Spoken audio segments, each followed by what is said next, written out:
Hello and welcome to The Entrant. In today's video, we will be getting introduced to the chapter 4 of IPC, which contains the general exceptions. So let's get started. Criminal liability has been defined as being responsible for a criminal act. It is an established principle of criminal law that no one should be convicted or held liable for a crime unless some measure of subjective fault can be attributed to him.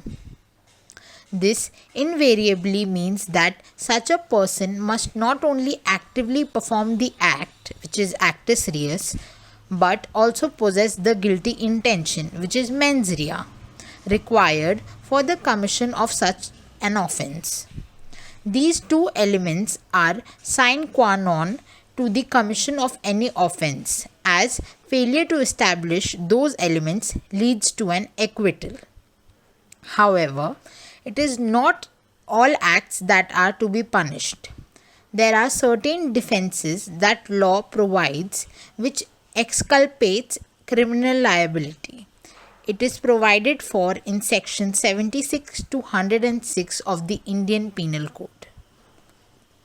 The fabric of chapter 4 is stated in section 6 of the IPC, which says that throughout this code, every definition of offence, every penal provision, and every illustration of every such definition or penal provision shall be understood subject to exceptions contained in this chapter titled General Exceptions. Generally, prosecution has to prove its case beyond reasonable doubt against the accused.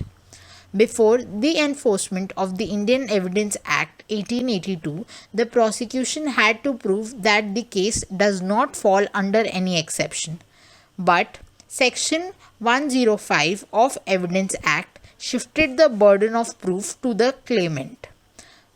But in exceptions, as per Section 105 of Indian Evidence Act, a claimant has to prove the existence of general exceptions in crime. The general exceptions are only applicable as a defense to the offences provided under the Indian Penal Code 1860 specifically. The general exceptions stipulated under section 76 to 106 of the IPC includes the following. Number 1, mistake of fact, which is section 76 and section 79. Next, accident, which is section 80. Next, necessity, which is section 81. Then infancy, which is section 82 and 83. The next one is insanity, which is section 84. Section 85 and 86 are intoxication. Judicial Act is section 77 and 78. Consent is from section 87 to 91. Communication is section 93.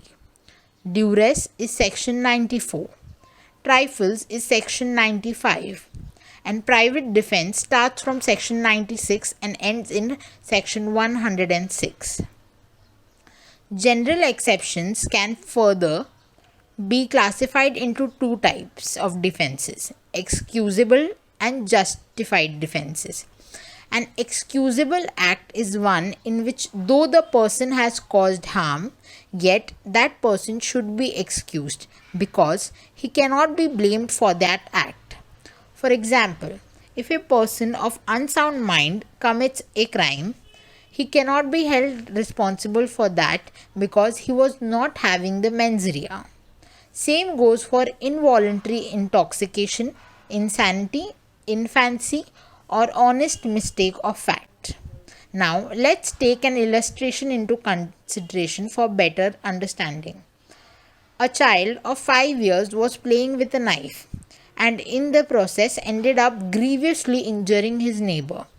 A child of 5 years has not developed adequate maturity and was merely playing with the knife, not knowing to be dangerous with a possibility of causing harm.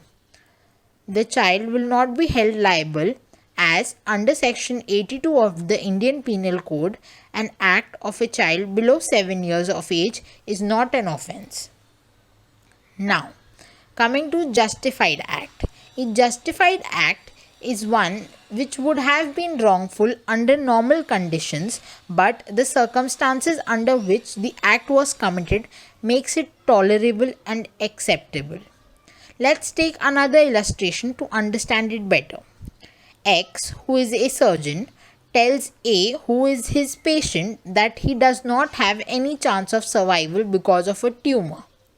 On listening to this news, A dies of shock.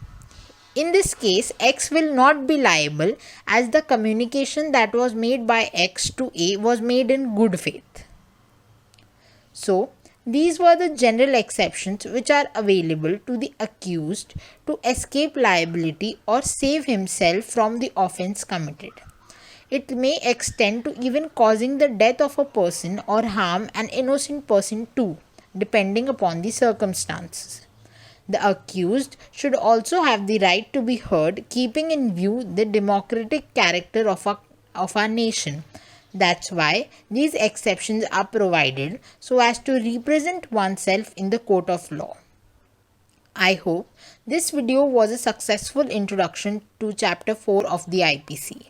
Stay tuned to the channel of The Entrant for individual videos explaining each general exception in detail. Till then, don't forget to like, share and subscribe to this channel. Thank you.